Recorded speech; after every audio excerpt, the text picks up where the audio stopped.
You don't need drugs. You don't need alcohol. You don't need parties or festivals. You don't need fun. Fun is the vector from which Satan operates. There's no money to be made. You don't retire your mother. You don't help the world. You don't give to charity. You don't become stronger. You don't become wiser. You don't learn anything.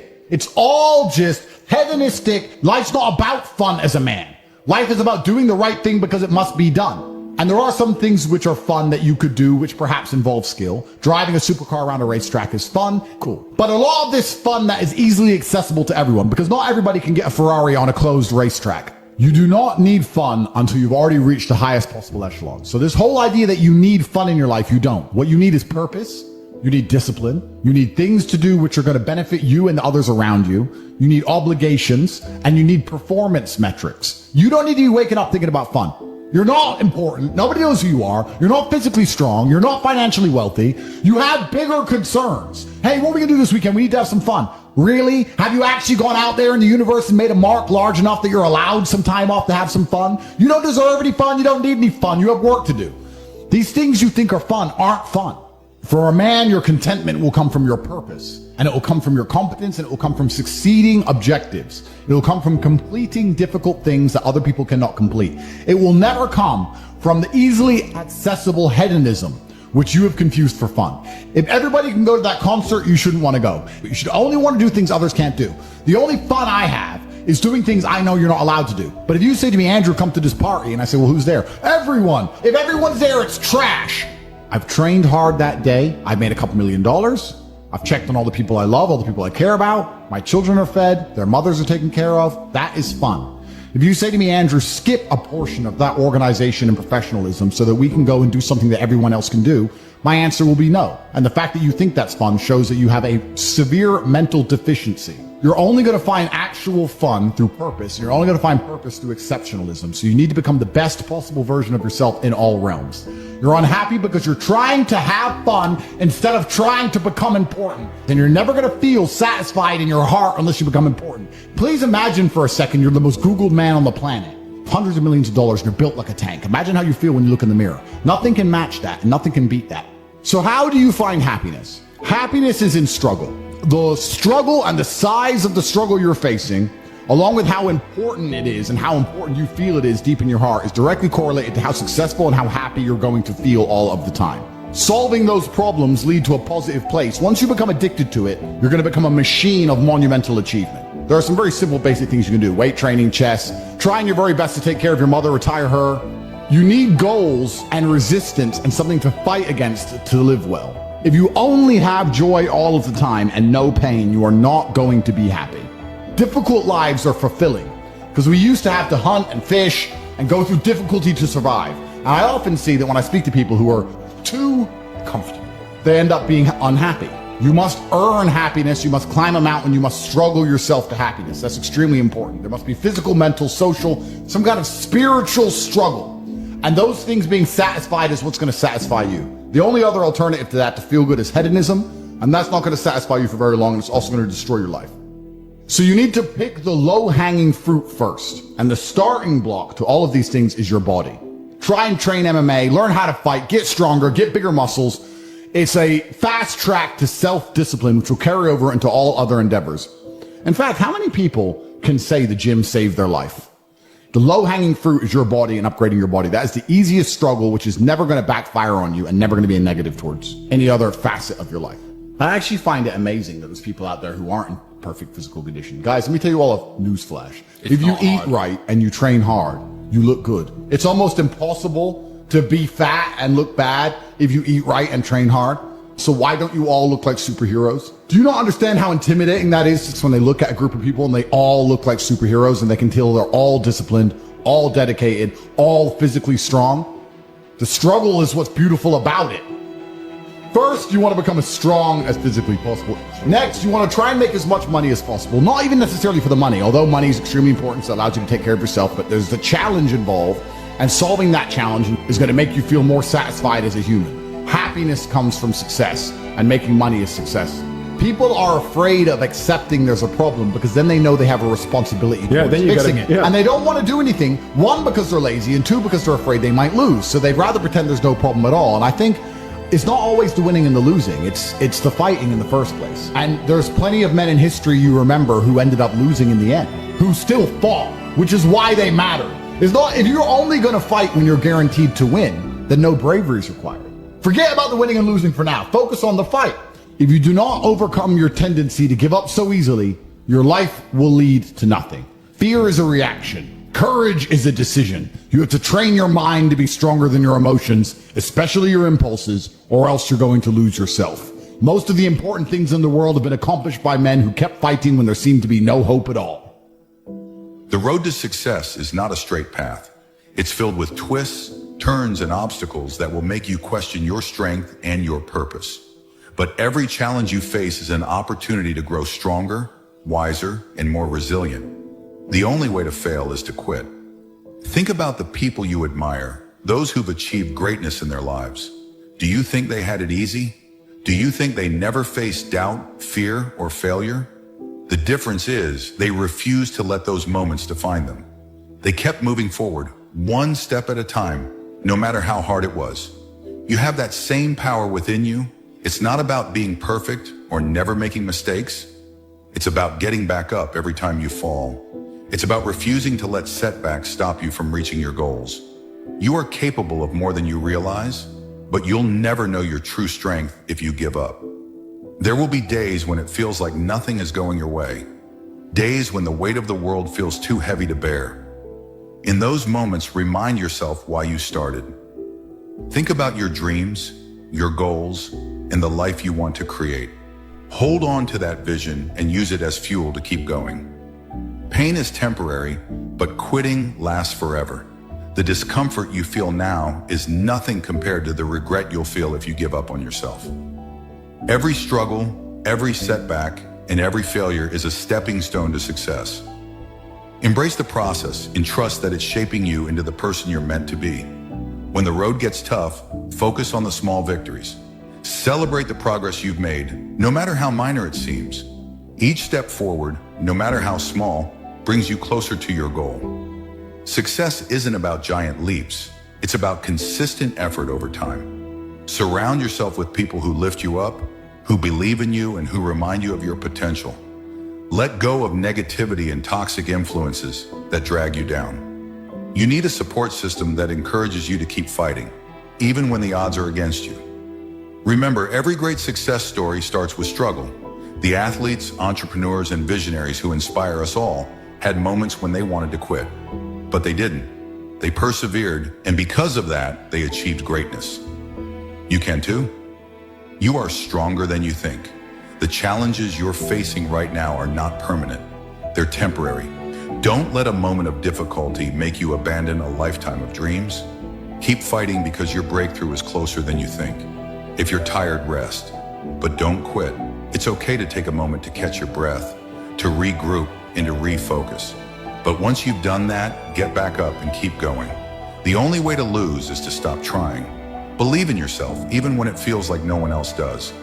You have a purpose, and you were put on this earth to achieve great things. Don't let doubt, fear, or failure rob you of that destiny. Keep fighting for the life you deserve. Look at every obstacle as a chance to grow. Every time you overcome a challenge, you become stronger and more capable. Embrace the difficulties because they're shaping you into the person you need to be to achieve your dreams. Never compare your journey to someone else's. Everyone's path is different, and success comes at its own pace. Focus on your goals and your progress, and don't let comparison distract you from your mission. Your story isn't over yet. The chapters you've lived so far are just the beginning. The best is yet to come, but you have to keep writing your story. Don't let fear or doubt close the book before it's finished. You have everything you need to succeed within you. The strength, the courage, and the resilience are already there. All you have to do is believe in yourself and keep fighting for what you want. So when life gets tough, when the road feels endless, and when you're tempted to give up, remember this. You are capable of overcoming anything. You are stronger than you know. Keep fighting, never give up, and watch how far you can go. I can never be depressed if I never slow down. Speed is extremely important. Speed defies gravity. How does a plane fly through the air and defy gravity? Speed. It's moving too fast to fall. If you're always attacking life, if you're always doing things, if you're always making more money, if you're always traveling the world, doing this, doing that, new car, here, there, new podcast, meeting James English, boom, boom, boom. If you're always doing things all the time, unhappiness can't catch you. But I also know that speed is a fantastic way to be happy all the time. I'm always looking forward to something. I wake up every day excited. I'll go do this today. I'll go do this today. I'll go do this today. And I very much live my life in a frame of, no, I have to do this. It's very much I get to do this. There's another thing that a lot of people make a mistake with when I talk to them, like, I have to go to work today. Change your language. I get to go to work today. Imagine you had no job. Be worse, right? Because otherwise you wouldn't be working. So you get to go to work. I have to fix the car. At least you have a car. You get to fix your car. Most people don't got one. I have to go get the kids. You get to go get the kids because you have these beautiful children who love you. You understand? People's even their own language is wrong. The world can be framed. Maybe I'm completely crazy. Maybe I'm full of shit, like you said. Maybe I am. But the frames I've installed in my mind are all beneficial to me. So if that makes me crazy and full of shit, good. Because I can't become depressed. So you can sit there and tell me I'm full of shit while you're depressed, and I'm happy. And I would never want to adopt the thinking of a depressed person. People will shield laziness with anything. No one wants to admit they're lazy. So they'll shield it with disbelief. That's a scam.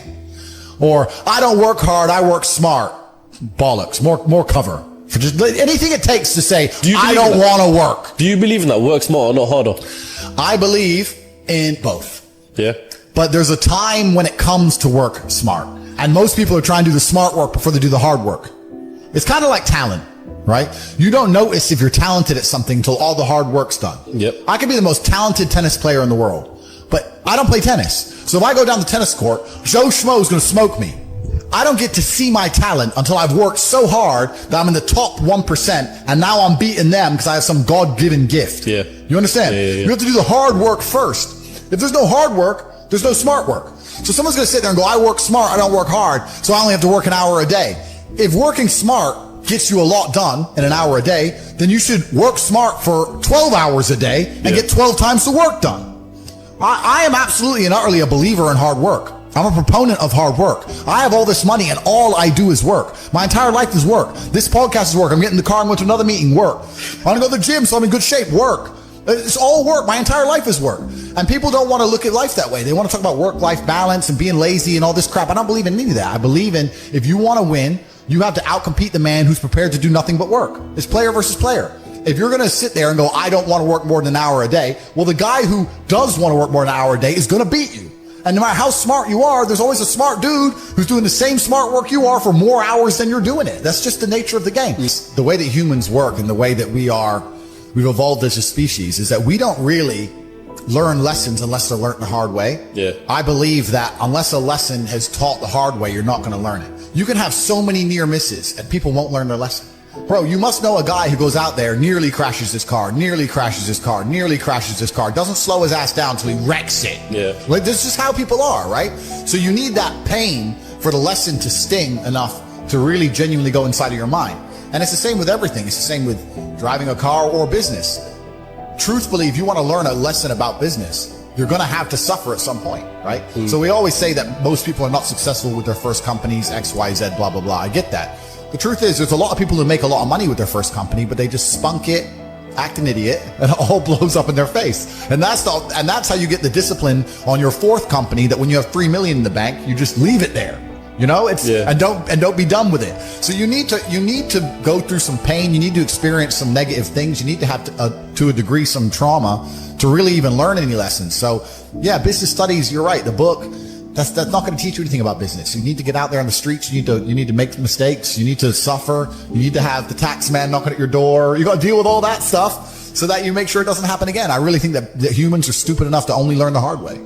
And life really doesn't have to be that complicated. When you see somebody that has something you want, you just got to try and work out how they got it. Yeah. And that's the missing part. Most people see people with things they want and they don't do the second half. They don't try and work out how they got that thing. Oh, my man has a Ferrari. Okay. I wish I had a Ferrari. Okay. They don't sit there and go for an hour, how did he get a Ferrari? It doesn't cross that part is the part they don't want to do, right? They just go, oh, he has a Ferrari, wish I had a Ferrari, and they go back to TV. Yeah. And that's why they lose. It's player versus player out here, man. It's on the street. It's not easy. For every dollar you make, for every pound you take, you took it from someone else. You don't make money, you take money. People don't understand the way that money works. You're not the Federal Reserve. You can't create money from thin air. Every single pound in your bank is money you took from someone else. And when I say take, I don't mean it in a negative way. You might have convinced them to give it to you. You might have a coffee shop. I'll give you a nice coffee. You'll give me some money. Cool. But you still took his money, right? So if you're out here trying to take stuff from other people, don't you want to have a team? You want to do it by yourself? You want to be Rambo? Because if you get two of you doing it. You get two of you. That's right. So the whole idea of this lone soldier, this Rambo, I'll do it all by myself, that's all dead, bro. You need to have a team. It's player versus player. And for the same reason, if you were out here on the street and you want to defend yourself, you want your boys around you. It's the same thing with trying to get rich. Like you're laughing with your boys. Yeah. The brokey days are great. And I'm not complaining about being rich. Obviously, I worked hard for this, and it's a fantastic life I live now.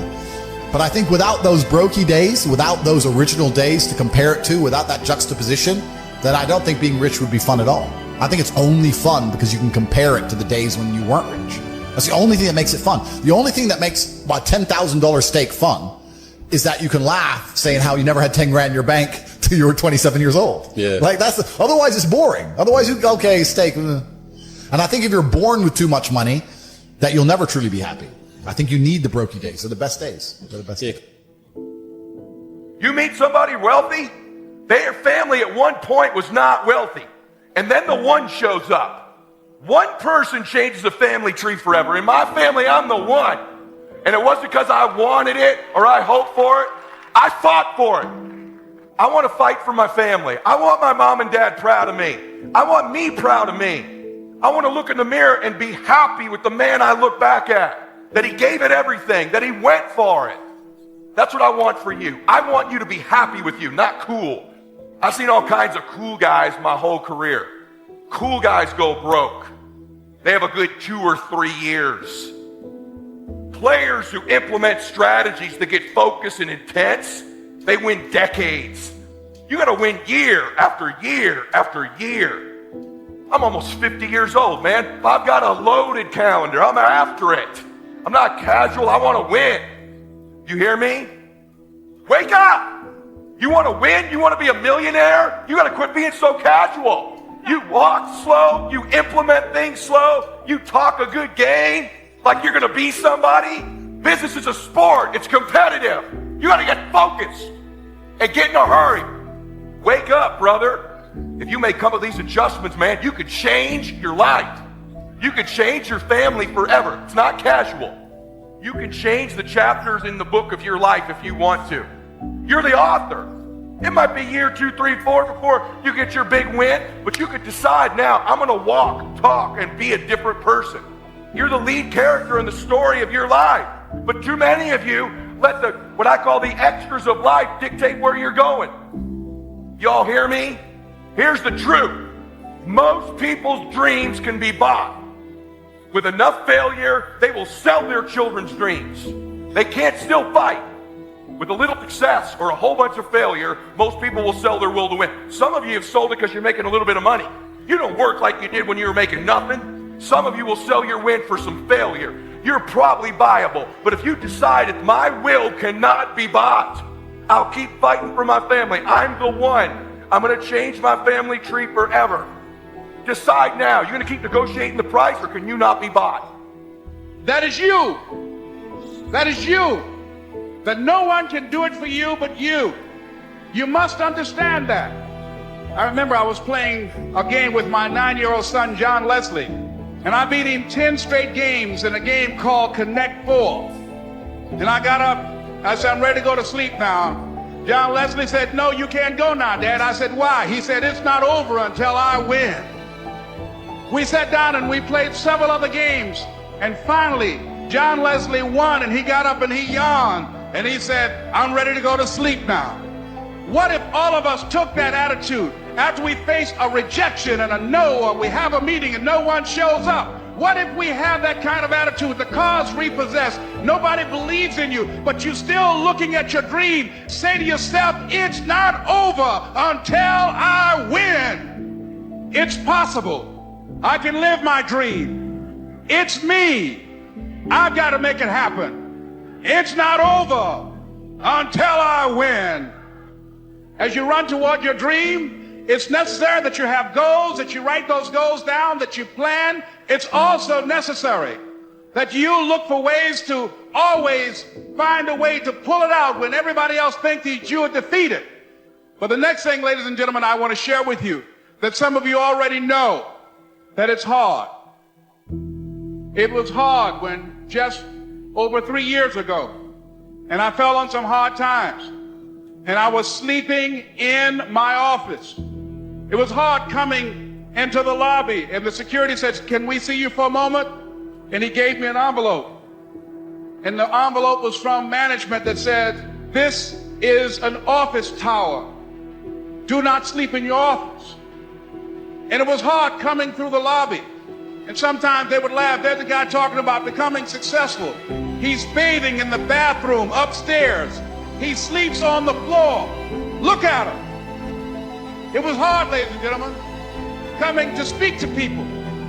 I was behind on my bills and my dreams, and I'm saying to them, you can live your dream. It was hard, ladies and gentlemen. There were times that I doubted myself. I said, God, why is this happening to me? I'm not trying to steal or rob from anybody. Why did this have to happen to me?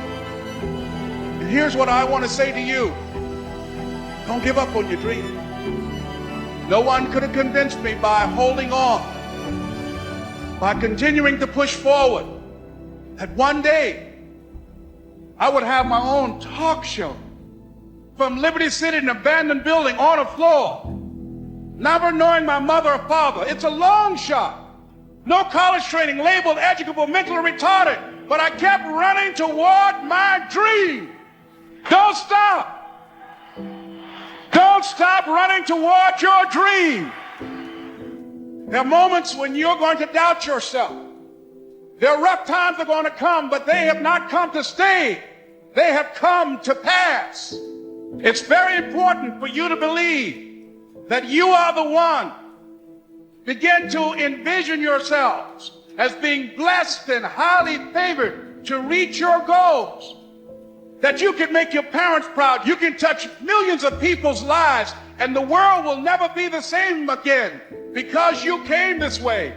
That's why you're here, because you are the one. It's not going to be easy. It was hard laying on the floor, looking out of the window, daydreaming, saying, Les, can you do this? Can you make this happen? And something said within me, you're the one. You're the one.